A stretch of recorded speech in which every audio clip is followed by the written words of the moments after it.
Welcome to Haran's Begin with Budgeting presentation. What are your financial goals? Buy a home, pay off your credit card debt, have a secure retirement? All of these goals require you to manage your income and expenses, or budget.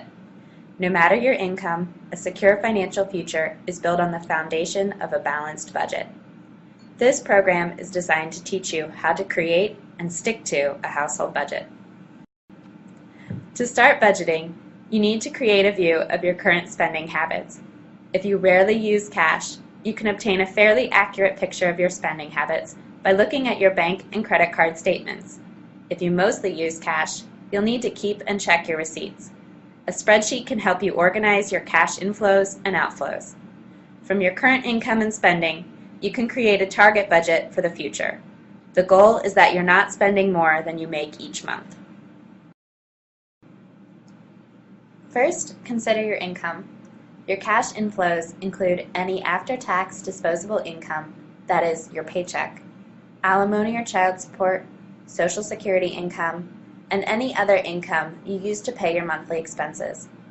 If your employer automatically deducts contributions to your HSA or retirement plan, you'll want to add those items back into your income and account for them as expenses later. Next, categorize your expenses. Expenses should be broken out into three categories: necessary expenses, savings and debt reduction, and lifestyle choices. When setting your target budget, we recommend that 50% of your net income go toward necessary expenses, 20% to savings and debt reduction, and 30% to lifestyle choices. These percentages are guidelines, which may not fit your current situation. However, they provide a good start for creating a target budget. Necessary expenses are those that would be difficult to do without. Necessary expenses include your housing expenses, like rent or your mortgage payment.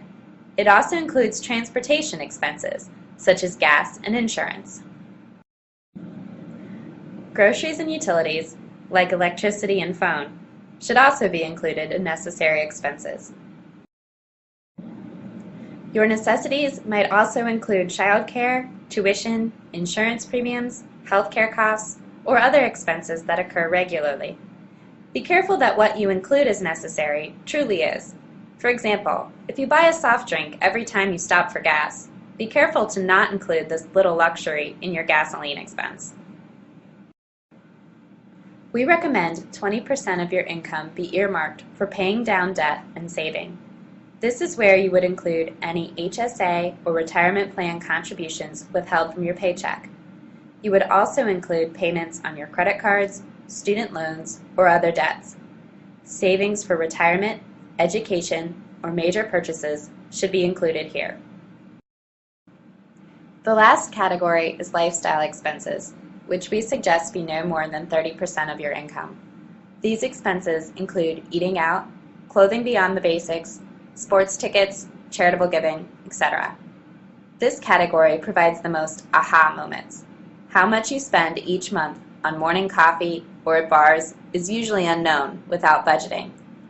The lifestyle category is the first place to look for extra money to pay down debt or save for the future. Be careful that your target budget is not too restrictive here, or else you are likely to abandon it.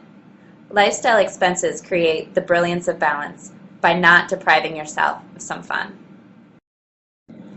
You want your budget to zero out at the end of each month. But what if your expenses exceed your income? In that case, you have two options: reduce your spending or increase your income. Of the two options, you have the most control over reducing your spending, and your short-term efforts should focus here.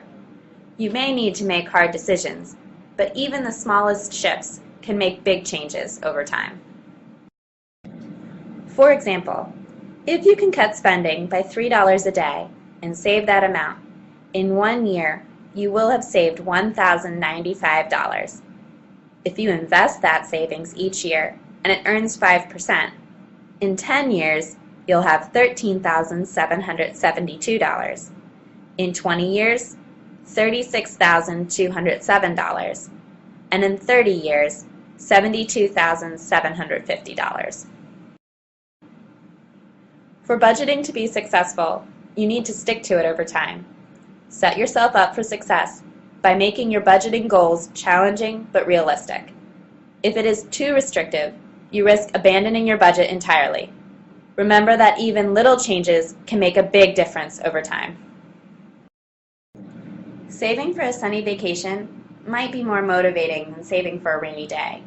However, an emergency fund is the most important savings you have. You should have 3 to 6 months of expenses set aside as an emergency fund.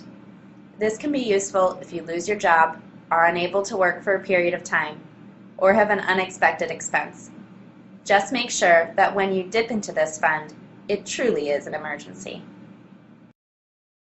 Having an emergency fund will keep you from robbing your other goals, like retirement, when a sudden expense arises. If you have trouble keeping your hands off your savings for other expenses, consider having separate savings accounts for each goal. By having separate accounts, you now are not just robbing your savings, but your vacation, your new car, or your children's education. Understand what you are giving up by dipping into your savings. We'll talk about the envelope method next, but there are apps and online programs to help you with budgeting. You can find a solution that makes it easier for you to stick with the accounting. Understand that using an app or online program will require you to put personal financial information online, which may have security risks. The cash envelope method is particularly useful if you're struggling with keeping your lifestyle expenses in check. For each category, you place your target spending amount in cash in an envelope. When the cash is spent, that's it. You can rob another envelope, but you'll be forced to decide where else to cut back and how to prioritize your spending. Paying with credit cards can add convenience to budgeting and tracking your expenses, but often we spend more using plastic and fail to pay off the card each month.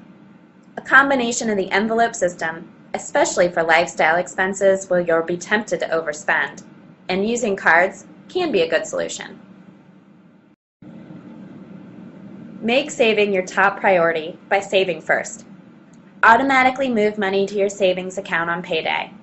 Don't wait until the end of the month for the leftovers.